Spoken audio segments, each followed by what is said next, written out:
Now, this will make you want to move in. All right. Can you turn up? Can you hear it now? Can you turn up the volume? Stand by.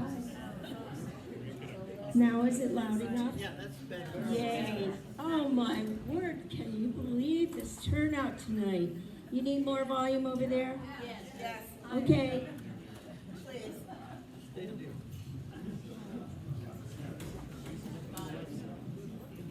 Okay, that's full volume.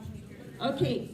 Anyway, it's just so absolutely great to see everybody here tonight, and I welcome you. I want to tell you that it was not intended that I MC this evening, but Steve became very ill, and he is over in the recovery area now, so he wasn't able to be here tonight. So here we go, we're just going to wing it, and that's kind of fun in a way. Our people that are going to perform tonight, our Westminster Stars, have practiced and had fun, and it's just been such a great time for us to prepare this for you. So I hope that tonight you have a really good time. If you feel like singing along with songs, then sing. And if you want to laugh, laugh. Just have a great evening. That's what this is about tonight. So we're going to, I wanted to thank Steve. He was in charge of this, and he worked so hard in writing a script for tonight, and that's not going to happen. So we just want to say, hi, Steve. When you watch the video, we miss you, and I especially miss you. So you rest, and we'll see you when you get back.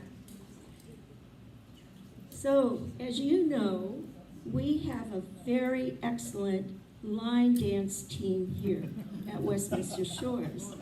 And they work out every week with Jacob, and they call it exercise, but it's not. It's really fun. So we're going to have our line dancers come up first, and we will kick off this evening. So come on up, everybody who's going to dance.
shaking, baby.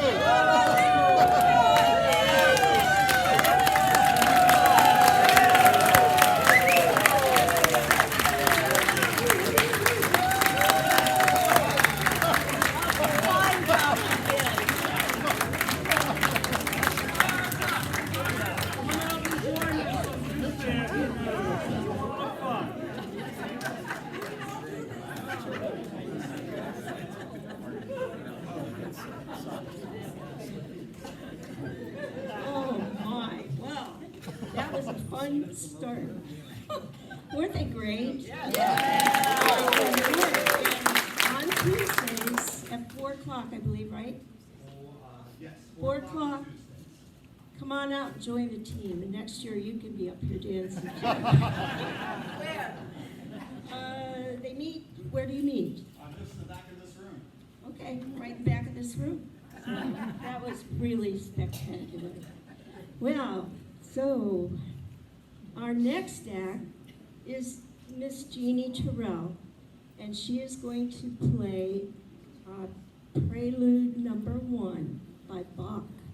And she has this mostly memorized, so enjoy this presentation.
Jeannie, that was very, very beautiful. Do you want to play another one? Hang on.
Jeannie, thank you so much. All right, do we have enough volume still? No? Okay. Well, since I was not planning to MC tonight, I am the next act. So, okay, so just hang on, and we're going to have a little Yahoo kind of time.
Oh, how fun. All right. Next, we're going to hear from Rick Pennick and Mel Gunther. And they're going to decide who's on first.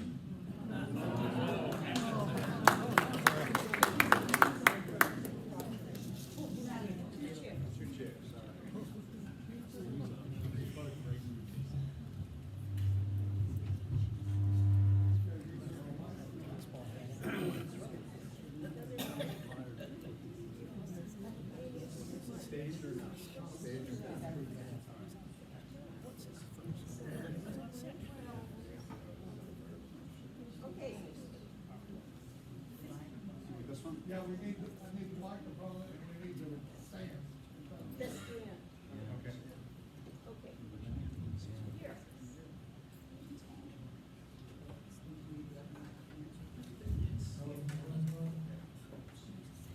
Where is the stand?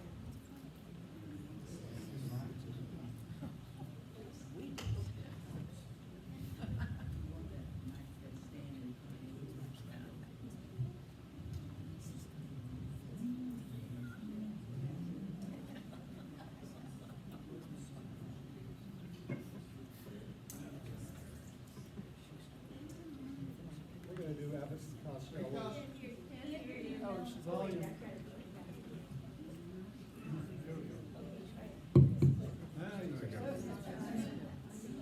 We're going to do Abbott and Costello's skit, Who's on First.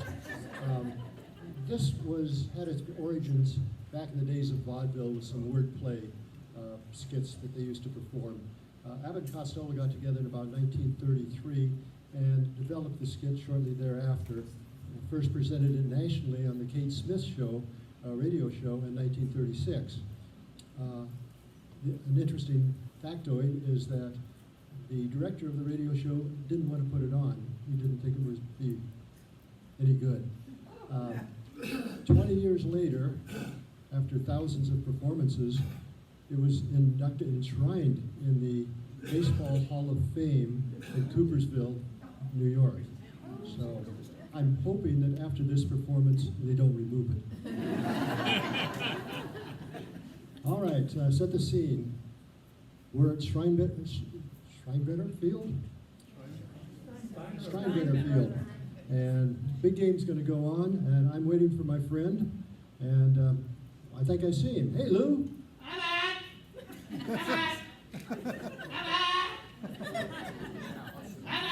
That's you?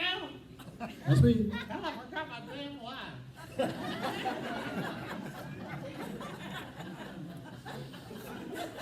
Look at that calling you.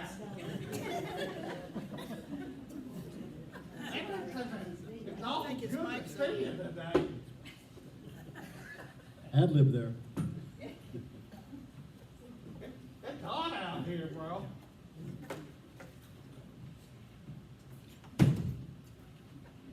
I just can't get good help here. I don't know what there is about it. But we will get there.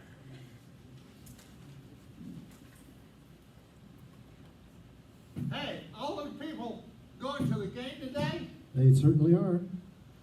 It's gonna be a whopper of a game. It should be. Hey, Abbott, What? I understand you're the manager of this whole great team. Oh, I am. So if you're the manager, I'm the manager. well, I'd like to know some of the guys' names on the team. When I meet them on the street, there's Pee Wee and there's Hank and there's all, and I'll be able to say hello to them. Well, sure, I'll introduce you to the boys. They sure have some funny nicknames, though. Oh, I know they give those ball players awful funny names. Well, let's see. On the team, we have who's on first? What's on second? I don't know who's on third. Are you the manager? Yes, I am. You know the guy's name? I sure do. Then tell me the guy's name. Who's on first? What's on second? I don't know who's on third. And then you? You are the manager, right? I am. You know the guy's name. I'm telling you their names. Well, who's on first? Yeah. Well, go ahead and tell me.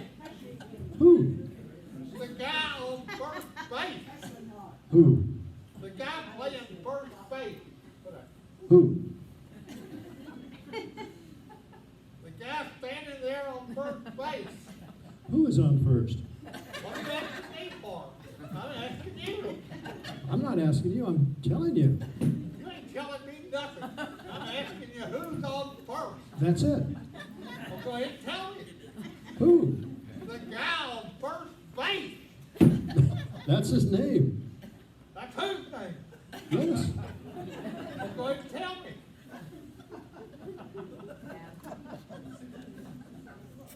That's the man's name. Yeah. Go ahead and tell me. That's the man's name. Who's on first? Yeah. What asking me? I'm asking you. Who's on first base? That's it. Well, go ahead and tell me. Who? The guy on first base. That's it. What's the guy's name on first? No, what's on second? I'm not asking you about second. Who's on first? Who's on first? That's what I'm asking you. Who's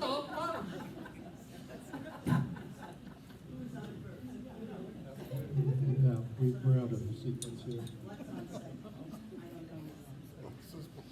Now, wait a minute, don't change the players. I'm not changing nobody. I I asked, ask you a simple question.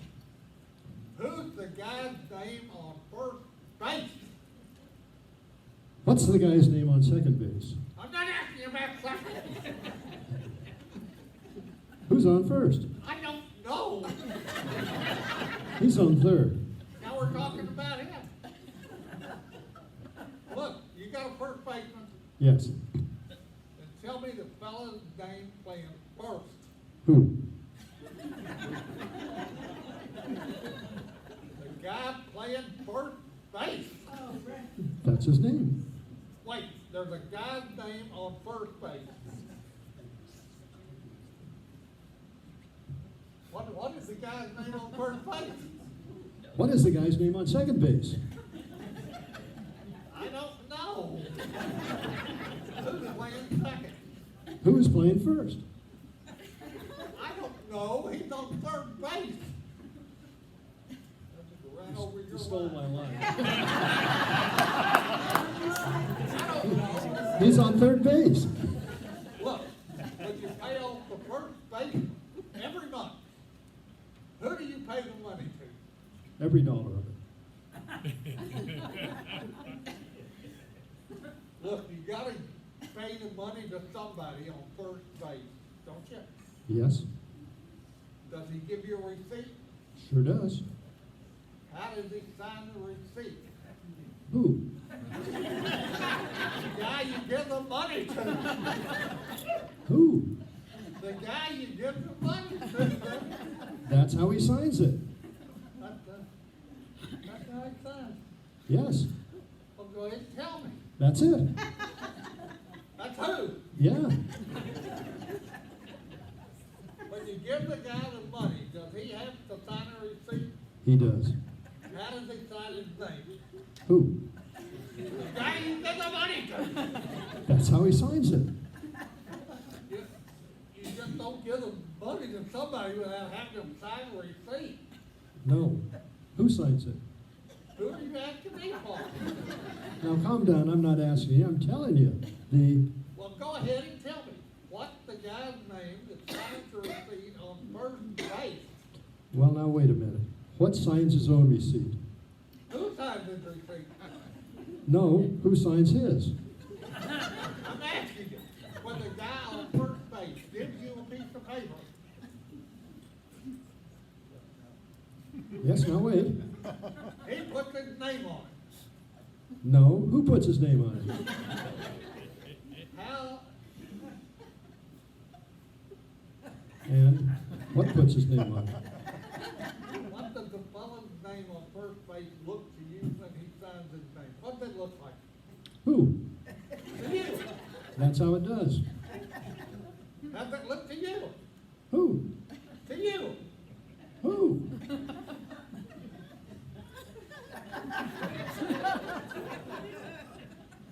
To you. Who? Look, When the guy signs his name, how does it look to you? now that's how it looks. Who? How? Who? Who?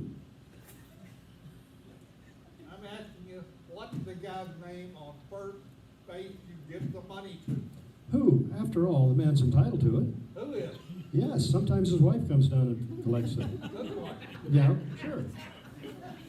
All I'm trying to find out is what the guy's name on first base. What is on second base? I'm not asking you about second. Who's on first? Who's on first? I don't know. He's, Third base. I know. yes, You got an outfield, sure. the left fielder's name. Why? I just thought I'd ask you Well, I just thought I'd tell you. the left fielder's name Why? because Oh, he's center field. Told you all these players got. all I'm trying to figure out is what the guy's name on in left Now, what's on second? I'm not asking about who's on second. Who's on first? I don't know. Third base. You got a pit, You got a pitcher on this team. wouldn't be a fine team without a pitcher. What's his name? Tomorrow. You don't want to tell me date? I'm telling you, Then go ahead. tomorrow. What time? What time what? What time tomorrow are you going to tell me who's pitching? Now listen, who is not, I'll break your arm if you say who's on first. I want to know what the pitcher's name is. what's on second? I don't know. Third base. You got a catcher? Sure, The catcher's name today. today. You don't want to tell me today. Tomorrow, do you? I'm telling you, So the catcher's name today.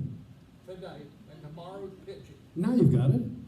Now I've got it. Hey, All we got is a couple of days on the team. well, I can't help that. All right, you know, now I'm going to be I was a good catcher. I could hook her down and catch those balls. Now, I get behind the plate and tomorrow's pitching on my team and a heavy hitter gets up. Yes, Now, when he gets up, me and being a good catcher, I'm gonna throw the guy out at first base. So the guy busts the ball. I pick up the ball. I'm gonna throw the guy out at first base. So I pick up the ball and throw it to who? now that's the first thing you said right. I don't even know what the hell I'm talking about. Well, that's all you have. That's all I have to do is throw the ball to first base. Now, who's got it? Naturally, now you've got it. I throw the ball to first base. Somebody's gotta get the ball. Now, who's got it? Naturally, Who? naturally, Naturally. naturally. So I'll pick up the ball and throw it to naturally. No. He gets the ball, naturally gets the ball, and You throw it to first base. then who gets it? Naturally. So I'll pick up the ball and then throw it to naturally. No, Naturally gets the ball and you throw the ball to who? naturally. Naturally. That's what I'm saying, Alex. You're not saying it. I said, I throw the ball to naturally. No, you don't. I throw it to who? Naturally. That's what I'm saying. No, it isn't. I throw the ball to first base, somebody's gotta get it. So who gets it? Naturally. That's it. Okay. Now I ask you, who gets it? Naturally. Same as you. Now listen, I throw the ball to naturally. you throw the ball to who? Then who gets it? Naturally. He better get it. I throw the ball to first base. All right. Whoever gets it drops the ball and the guy runs to second. Now, who picks up the ball and throws it to what? One throws it to, I don't know, throws it back to tomorrow, triple play. Could be. Another guy gets up and it's a long fly ball. To be called. Yes? Why, I don't know. He's on third base and I don't really give a darn. What did you say? I said I don't give a darn. Oh, that's our shortstop.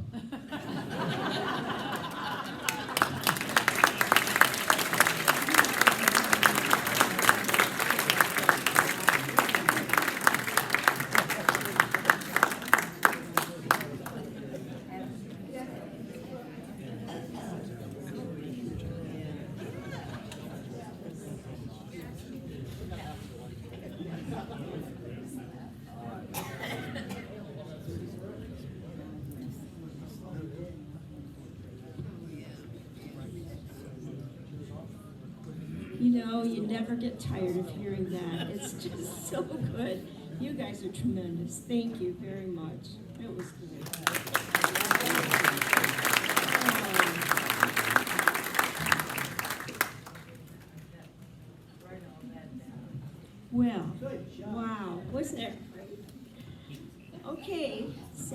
Cindy Worrell is going to come up now. She has two very lovely romantic ballads that she would like to present to you. So, come on up, Sally.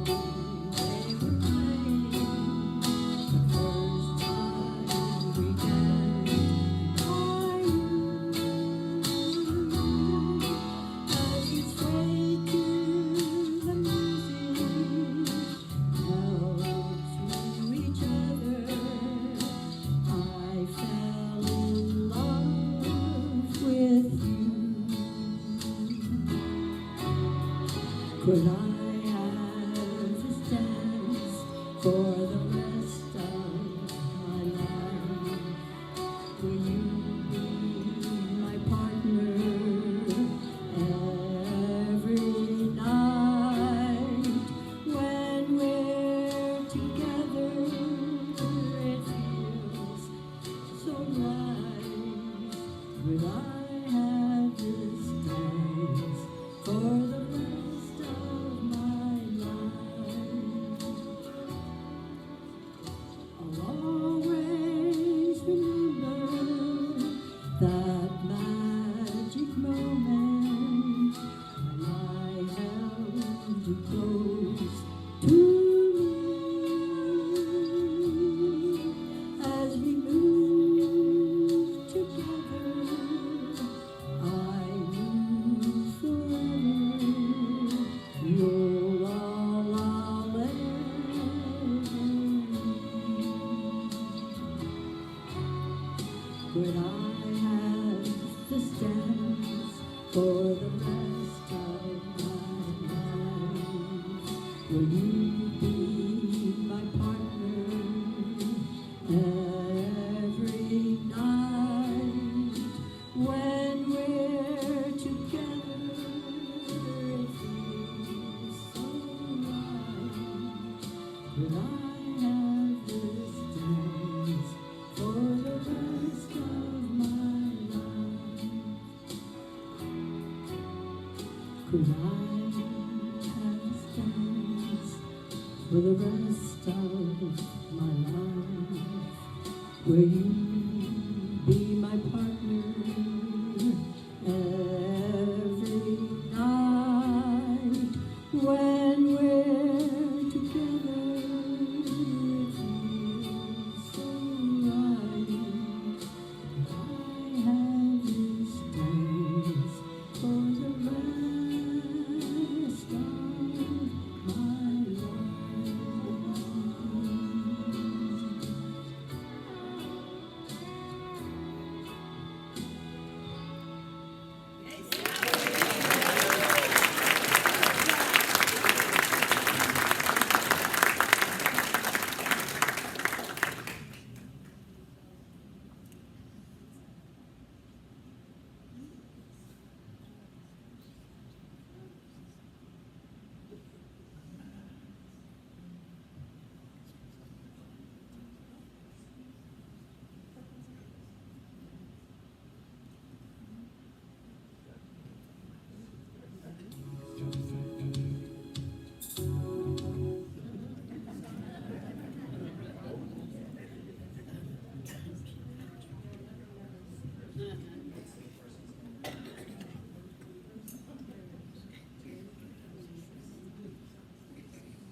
You'll never know just how much I miss you.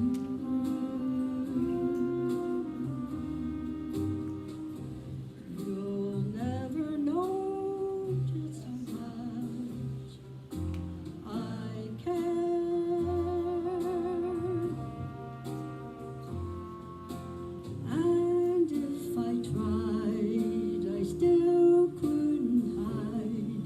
my love for you. You ought to know, for haven't I told you so? A million more times you went away, and my heart went with you.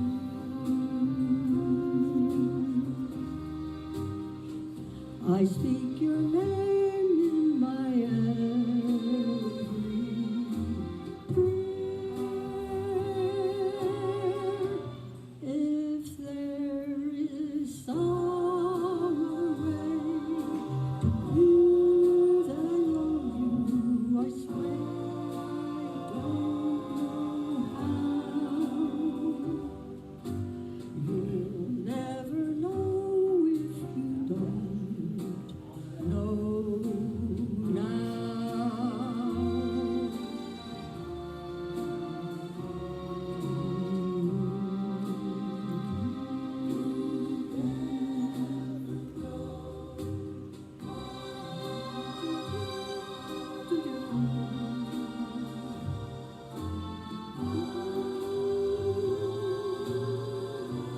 If there is some other way to prove I love you, it's where I don't know how. You'll never know if you don't know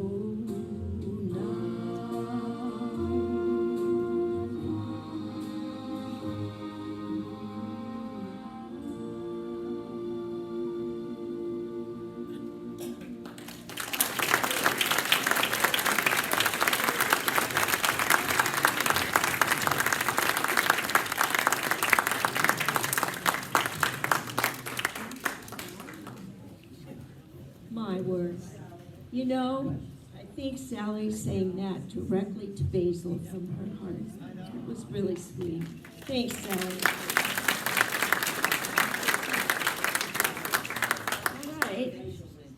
Well, now, we are in for quite a treat as Bill Hall comes up to tell us an old American favorite.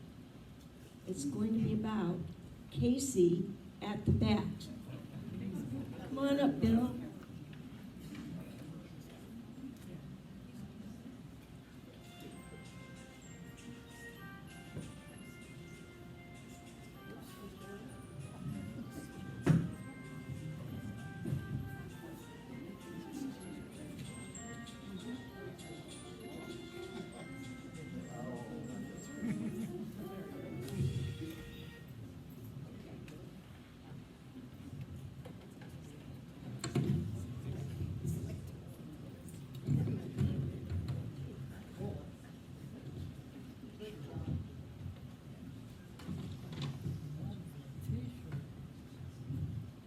I'm just a couple of months away from back surgery, so I'm being very careful.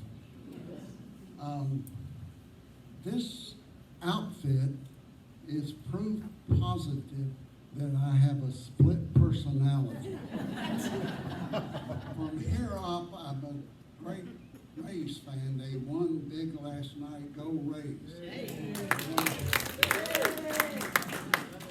From here down, I'm a Mudville fan. Now, I'm going to take us on a trip back to the glory days of baseball. The outlook wasn't brilliant for the Mudville 9 that day. The score stood 4-2 with but one inning more to play. And then when Cooney died at first, and Barrows did the same, a sickly silence fell upon the patrons of the game. Some of you have it memorized, I don't. A straggling few got up to go in deep despair. The rest clung to that hope which springs eternal in the human breast. They thought, If only Casey could get but a whack at that, they'd put up even money now with Casey at the bat. But Flynn preceded Casey, as did also Jimmy Blake, and the former was a Lulu and the latter was a cake. So upon that stricken multitude, grim melancholy sat, for there seemed but little chance of Casey's getting to the bat. But Flynn let drive a single to the wonderment of all, and Blake, the much despised, tore the cover off the ball.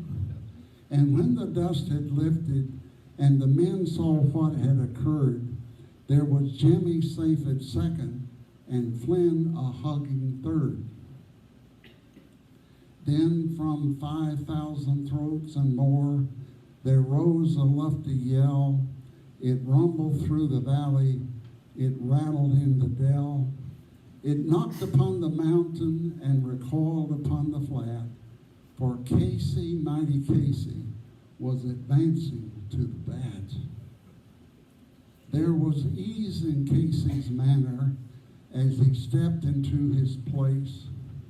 There was pride in Casey's bearing and a smile on Casey's face. And when responding to the cheers, he lightly doffed his hat, no stranger in the crowd could doubt was Casey at the bat. 10,000 eyes were on him as he rubbed his hands with dirt. 5,000 tongues applauded when he wiped them on his shirt. Then, while the writhing pitcher ground the ball into his hip, defiance gleamed in Casey's eye, a sneer curled Casey's lip. And now the leather-covered sphere came hurtling through the air, and Casey stood a-watching it in haughty grandeur there. Close by the sturdy batsman, the ball unheeded sped. "That ain't my style," said Casey. "Strike one," the umpire said. From the benches black with people there went up a muffled roar, like the beating of the storm waves on a stern and distant shore. "Kill him, kill the umpire," shouted someone on the stand, and it's likely they'd have killed him had not Casey raised his hand. With a smile of Christian charity, great Casey's visage shone. He stilled the rising tumult, he bade the game go on. He signaled to the pitcher, and once more the spheroid flew, but Casey still ignored it, and the umpire said, "Strike two." "Fraud!" cried the maddened thousands, and echo answered fraud. But one scornful look from Casey, and the audience was awed. They saw his face grow stern and cold. They saw his muscles strain, and they knew that Casey wouldn't let that ball go by again. The sneer is gone from Casey's lip. His teeth are clenched in hate. He pounds with cruel violence his bat upon the plate. And now the pitcher holds the ball, and now he lets it go. And now the air is shattered by the force of Casey's blow. Oh, somewhere in this favored land, the sun is shining bright. The band is playing somewhere, and somewhere hearts are light. And somewhere men are laughing, and somewhere children shout. But there is no joy in Mudville. Mighty Casey has struck out.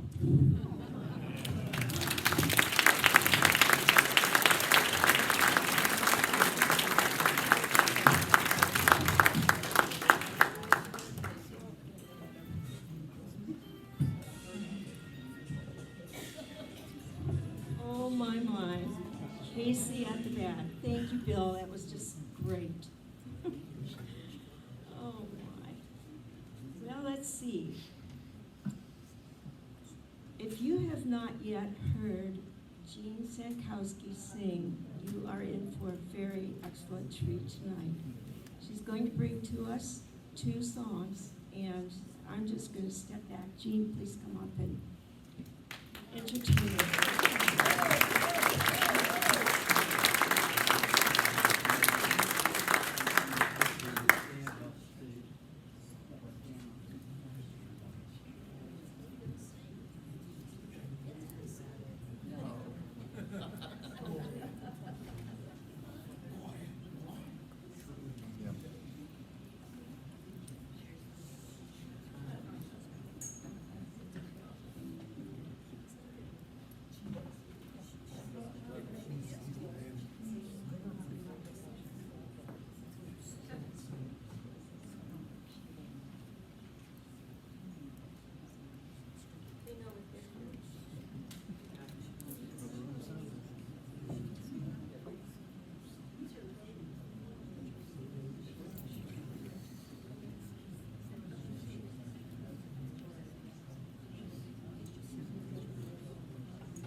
I'm going to sing a couple of songs.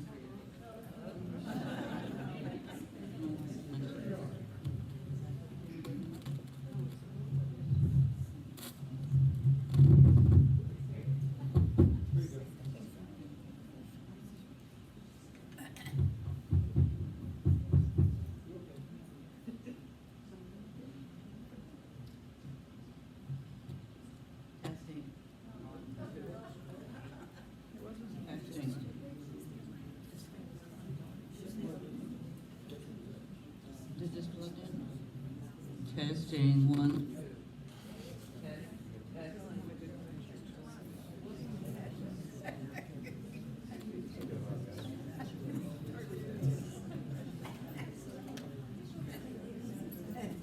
Testing 1, 2. Okay, we'll keep it here at that setting. It's around your shoe. Fall off the stage. Anyway, I'm going to sing a couple songs. Use the other mic.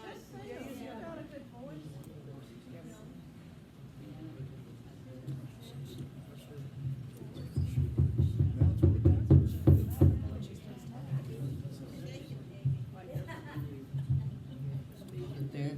If I hold it up here, it's okay, I think. I won't hold it on the wire. What else could go wrong?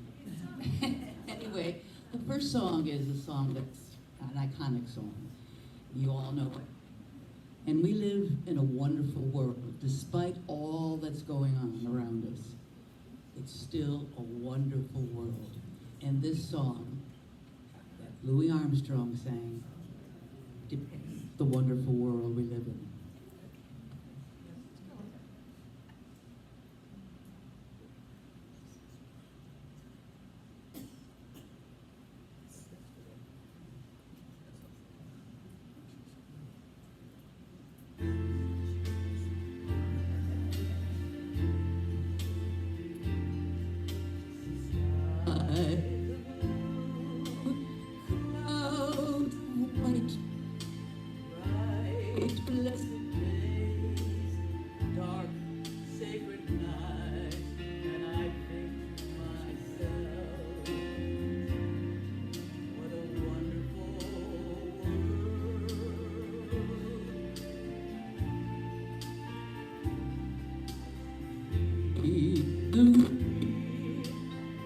Red roses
Is this one gonna work? I'm breaking the mic. Well, this song was written by Paul Anka for Frank Sinatra, who wanted a kind of a theme song. Now, some of the phrases and words we can all identify with. But this is the woman's version of My Way.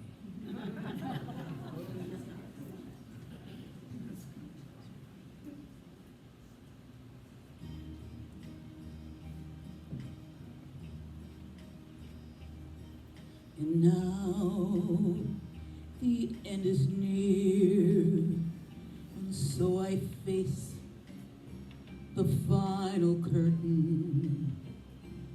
My friends, I'll say it clear, I'll state my case, of which I'm certain. I've lived a life that's full, I've traveled each and every highway, but more, much more than this, I did it my way. Regrets, I've had a few, but then again, too few to mention. I did what I had to do and saw it through without exemption. And charted course, each careful step along the byway, but more, much more than this, I did it my way. Yes, there were times, I'm sure you knew, when I bit off more than I could chew. But through it all, when there was doubt, I ate it up and spit it out. I faced it all, and I stood tall and did it my way. I've loved, I've laughed and cried, I've had my fill, my share of losing. Now, as tears subside, I find it all so amusing to think I did all that, and may I say, not in a shy way. No, oh no, not me. I did it my way. For what is a woman? What has she got? If not herself, then she has not to say the things she truly feels, and not the words of one who kneels. The record shows I took the blows and did it my way.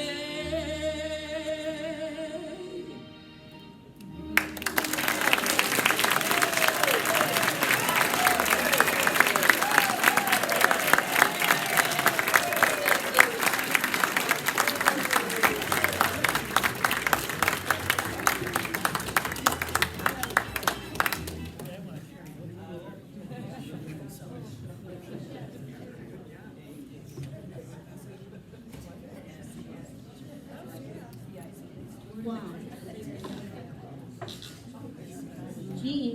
to sing on cruise ships as an entertainer. And she just brings a wealth of talent to us here at Westminster Shores. Oh, I lost my notes. Oh, on that stand.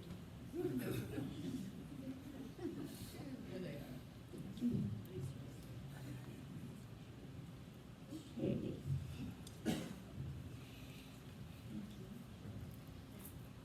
Okay, Nancy Brett is going to bring to us a work from Kipling, and the title is The Elephant's Child. It's an amazing reading that she's going to do for us tonight. Nancy?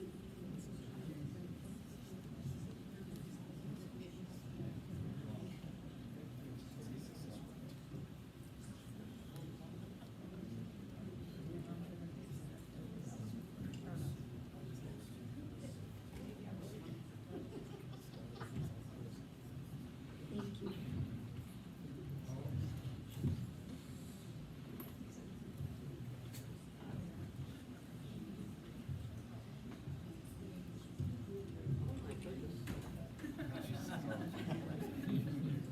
I had no idea there were so many of you here. I love to read children's stories, but my favorite children's stories are the ones that are also fun for adults. And I think this is one of those. It's great for kids because it introduces them to a lot of words they never heard before. But it's also fun for the adults because of the little jokes that are put into it. So this is The Elephant's Child from the Just So Stories by Rudyard Kipling. Can you hear me? Very well. A little closer? Yes. Okay. In the high and far off times, the elephant, O best beloved, had no trunk. He had only a blackish, bulgy nose, as big as a boot that he could wiggle from side to side, but he couldn't pick up things with it. But there was one elephant, a new elephant, an elephant's child, who was full of insatiable curiosity. And that means that he asked ever so many questions. And he lived in Africa, and he filled all Africa with his insatiable curiosities. He asked his tall aunt the ostrich why her tail feathers grew just so. And his tall aunt the ostrich spanked him with her hard claw. He asked his tall uncle the giraffe what made his skin spotty. And his tall uncle the giraffe spanked him with his hard hoof. And still he was full of insatiable curiosity. He asked his broad aunt the hippopotamus why her eyes were red. And his broad aunt the hippopotamus spanked him with her broad hoof. And he asked his hairy uncle the baboon why melons tasted just so. And his hairy uncle the baboon spanked him with his hairy claw. And still he was full of insatiable curiosity. He asked questions about everything that he saw, or heard, or felt, or smelt, or touched, and all his uncles and his aunts spanked him, and still he was full of insatiable curiosity. One fine morning, in the middle of the precession of the equinoxes, this insatiable elephant's child asked a new fine question that he had never asked before. He asked, "What does the crocodile have for dinner?" Then everybody said, "Hush," in a loud and dreadful tone, and they spanked him immediately and directly without stopping for a long time. By and by, when that was finished, he came upon Colo Bird, sitting in the middle of a wait a bit thorn bush, and he said, "My father has spanked me, and my mother has spanked me. All my aunts and uncles have spanked me for my insatiable curiosity. But still, I want to know what the crocodile has for dinner." Then Colo Bird said with a mournful cry, "Go to the banks of the great gray, green, limpid, greasy Limpopo River, all set about with fever trees, and find out." that very next morning, when there was nothing left of the equinoxes, because the precession had proceeded according to precedent, the insatiable elephant's child took 100 pounds of bananas, the little short red kind, and 100 pounds of sugar cane, the long purple kind, and 17 melons, the greeny crackly kind, and said to all his dear families, "Goodbye. I'm going to the great gray, green, greasy Limpopo River, all set about with fever trees, to find out what the crocodile has for dinner." And they all spanked him once more for luck, though he asked them most politely to stop. Then he went away a little warm, but not at all astonished, eating melons and throwing the rind about because he could not pick it up. He went from Grahamstown to Kimberly, and from Kimberly to Kama's country, and from Kama's country he went east by north, eating melons all the time, till at last he came to the banks of the great gray, green, greasy Limpopo River, all set about with fever trees, precisely as Kolo Kolo Bird had said. Now you must know and understand, O best beloved, that till that very week and day and hour and minute, this insatiable elephant's child had never seen a crocodile and did not know what one was like. It was all his insatiable curiosity. The first thing that he found was a bicolored python rock snake curled around a rock. "Excuse me," said the elephant's child, most politely, "but have you seen such a thing as a crocodile in these promiscuous parts?" "Have I seen a crocodile?" said the bicolored python rock snake in a voice of dreadful scorn. "What will you ask me next?" "Excuse me," said the elephant's child, "but would you kindly tell me what he has for dinner?" Then the bicolored python rock snake uncoiled himself very quickly from the rock and spanked the elephant's child with his scalesome, flailsome tail. "That is odd," said the elephant's child, "because my father and my mother and my uncle and my aunt, not to mention my other aunt, the hippopotamus, and my other uncle, the baboon, have all spanked me for my insatiable curiosity, and I suppose this is the same thing." So he said goodbye very politely to the bicolored python rock snake and helped coil him up on the rock again and went on, a little warm but not at all astonished, eating melons and throwing the rind about because he could not pick it up, till he trod on what he thought was a log of wood at the very edge of the great gray, greasy Limpopo River, all set about with fever trees. But it was really the crocodile, O best beloved, and the crocodile winked one eye like this. "Excuse me," said the elephant's child most politely, "but do you happen to have seen a crocodile in these promiscuous parts?" Then the crocodile winked the other eye and lifted half his tail out of the mud, and the elephant's child stepped back most politely because he did not wish to be spanked again. "Come hither, little one," said the crocodile. "Why do you ask such things?" "Excuse me," said the elephant's child most politely, "but my father has spanked me, my mother has spanked me, not to mention my tall aunt the ostrich, and my tall uncle the giraffe, who can kick ever so hard, as well as my broad aunt the hippopotamus, and my hairy uncle the baboon, and including the bicolored python rock snake with a scalesome, flailsome tail just up the bank, who spanks harder than any of them. And so if it's quite all the same to you, I don't want to be spanked anymore." "Come hither, little one," said the crocodile, "for I am the crocodile." And he wept crocodile tears to show it was quite true. Then the elephant's child grew all breathless and panted and kneeled down on the bank and said, "You're the very person I've been looking for all these long days. Will you please tell me what you have for dinner?" "Come hither, little one," said the crocodile, "and I'll whisper." Then the elephant's child put his head down close to the crocodile's musky, tusky mouth, and the crocodile caught him by his little nose, which up to that very week, day, hour, and minute had been no bigger than a boot, though much more useful. "I think," said the crocodile, and he said it between his teeth like this, I think today I'm going to begin with Elephant's Child. At this, O best beloved, the Elephant's Child was much annoyed. And he said, speaking through his nose like this, "Let go, you're hurting me." Then the bicolored python rock snake scuffled down from the bank and said, "My young friend, if you do not now immediately and instantly pull as hard as ever you can, it is my opinion that your acquaintance in the large patterned leather ulster," and by this he meant the crocodile, "will jerk you into yonder limpid stream before you can say Jack Robinson." This is the way bicolored python rock snakes always talk. Then the elephant's child sat back on his little haunches and pulled and pulled and pulled, and his nose began to stretch.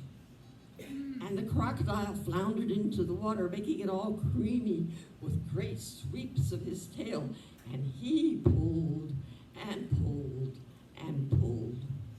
And the elephant's child's nose kept on stretching, and the elephant's child spread all his little forelegs and pulled and pulled and pulled, and his nose kept on stretching.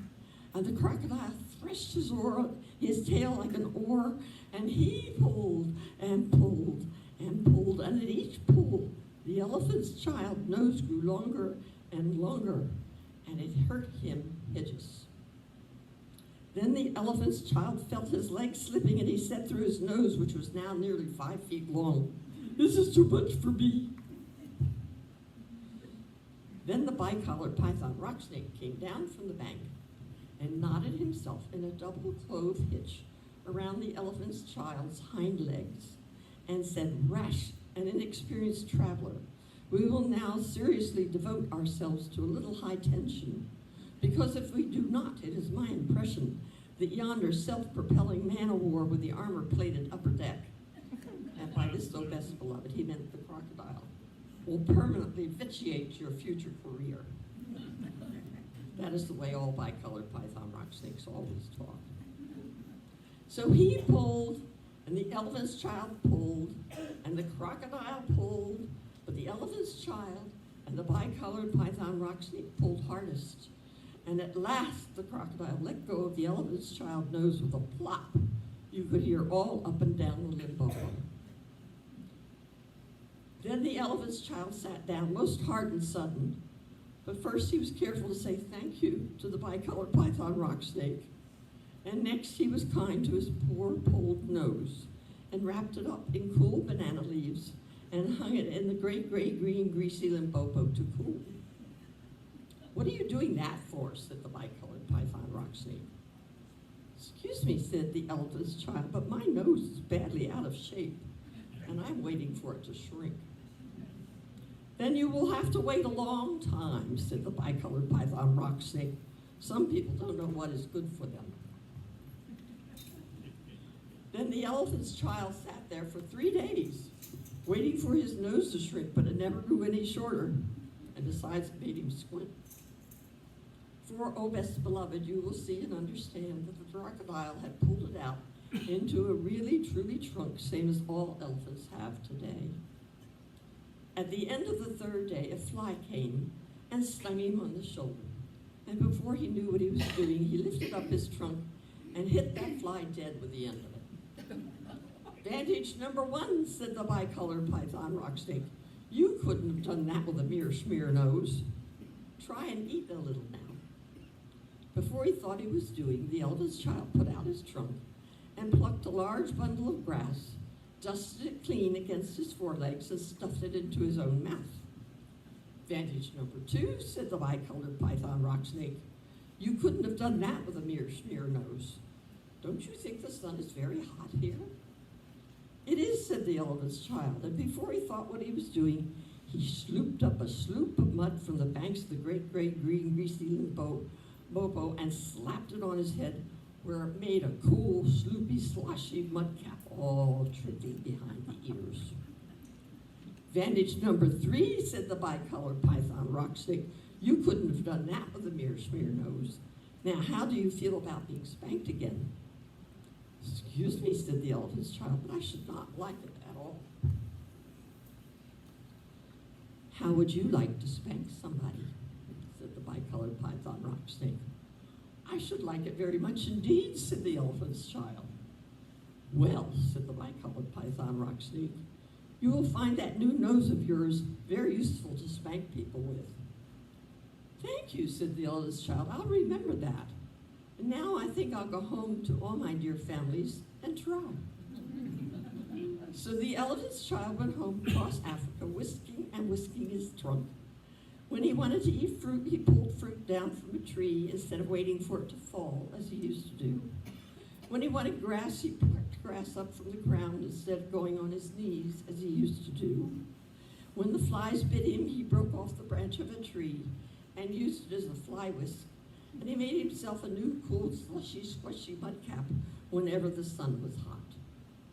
When he felt lonely walking through Africa, he sang to himself down his trunk, and the noise was louder than several brass bands. He went especially out of his way to find a broad hippopotamus. She was no relation of his, and he spanked her very hard to make sure that the bicolored python rock snake had spoken the truth about his new trunk. The rest of the time he picked up the melon rinds he had dropped on his way to the Limpopo, for he was a tidy pachyderm. One dark evening he came back to all his dear families, and he coiled up his trunk and said, "How do you do?" They were very glad to see him, and immediately said, "Come here and be spanked for your satiable curiosity." "Pooh," said the eldest child. "I don't think you peoples know anything about spanking, but I do, and I'll show you." Then he uncurled his trunk and knocked two of his dear brothers head over heels. "Oh, bananas," said they, "where did you learn that trick, and what have you done to your nose?" "I got a new one from the crocodile on the banks of the great greasy Limpopo River," said the eldest child. "I asked him what he had for dinner, and he gave me this to keep." "It looks very ugly," said his hairy uncle, the baboon. "It does," said the eldest child, "but it's very useful." And he picked up his hairy uncle, the baboon, by one hairy leg and hove him into a hornet's nest. Then that bad elephant's child spanked all his dear families for a long time, till they were very warm and greatly astonished. He pulled out his tall ostrich ant's tail feathers, and he caught his tall uncle, the giraffe, by the hind leg and dragged him through a thorn bush. And he shouted at his broad aunt, the hippopotamus, and blew bubbles into her ear when she was sleeping in the water after meals. But he never let anyone touch Cola Bird. At last, things grew so exciting that his dear families went off one by one in a hurry to the banks of the great gray, green, greasy Limpopo River, all set about with fever trees to borrow new noses from the crocodile. When they came back, nobody spanked anybody anymore. And ever since that day, O best beloved, all the elephants you will ever see, besides all those that you won't, have trunks precisely like the trunk of the satiable eldest child.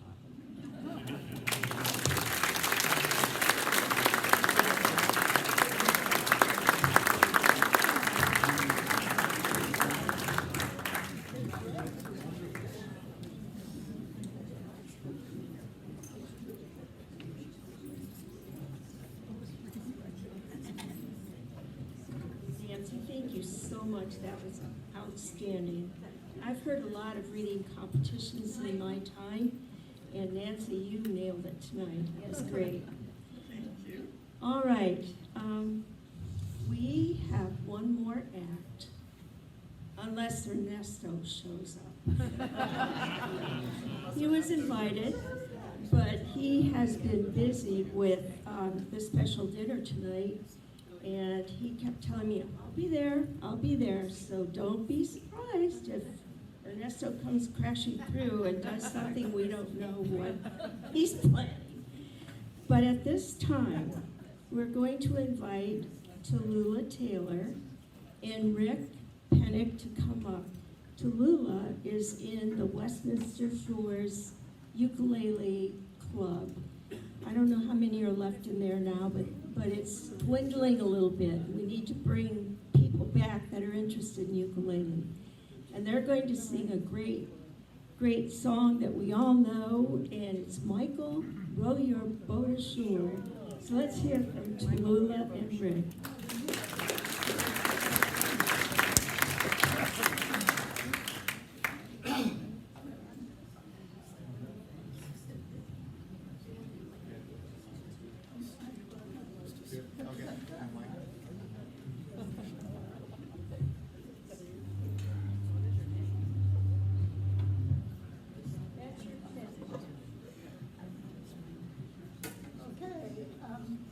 all these people here. This is a special We kind can't of hear you too well. ukulele. Use It's the called mic. a baritone banjolele, and it has a drum, so it sounds like a banjo. I can't hear you play. It's tuned like ukulele. My dog has fleas. And we're gonna play one song, Michael, row your boat ashore, and I urge you all to sing along with us. Do that.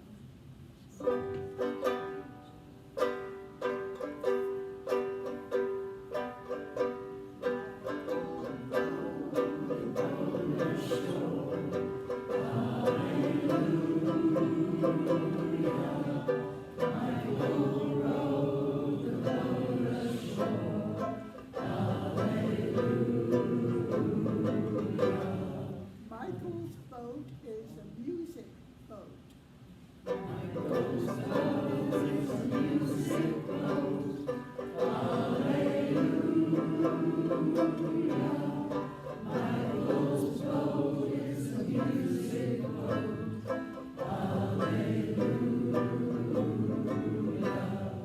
Sister, help to trim the sails.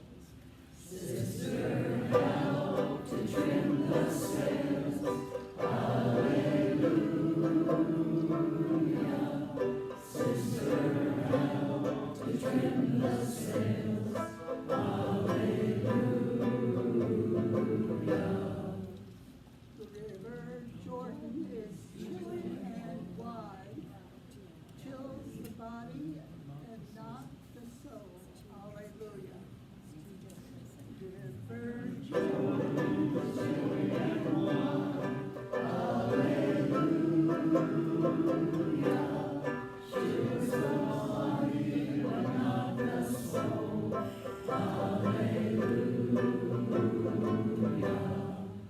River Jordan is deep and wide. Don't get that. Jordan River is chilly and cold. Hallelujah. Chills the body and not the soul. Okay, we'll go back to the beginning. First,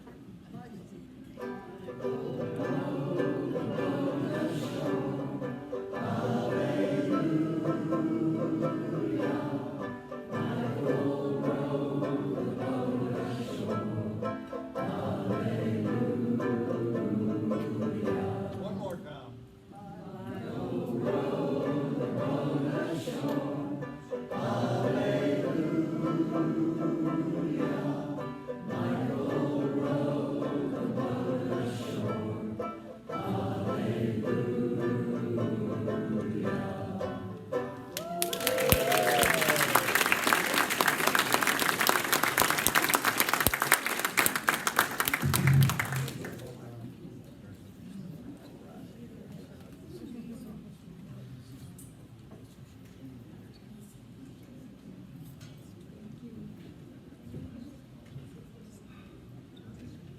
All right, you guys, wasn't this a really fun night tonight?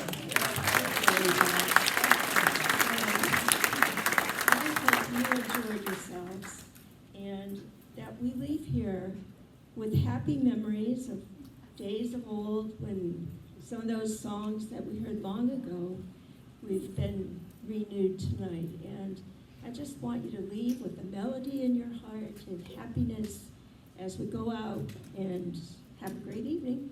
Thank you. Good night, everybody.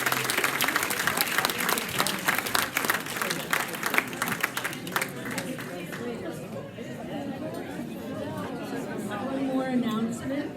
The tram is running for you, so if you need a ride back to wherever you're going, stand by. The tram will be up there.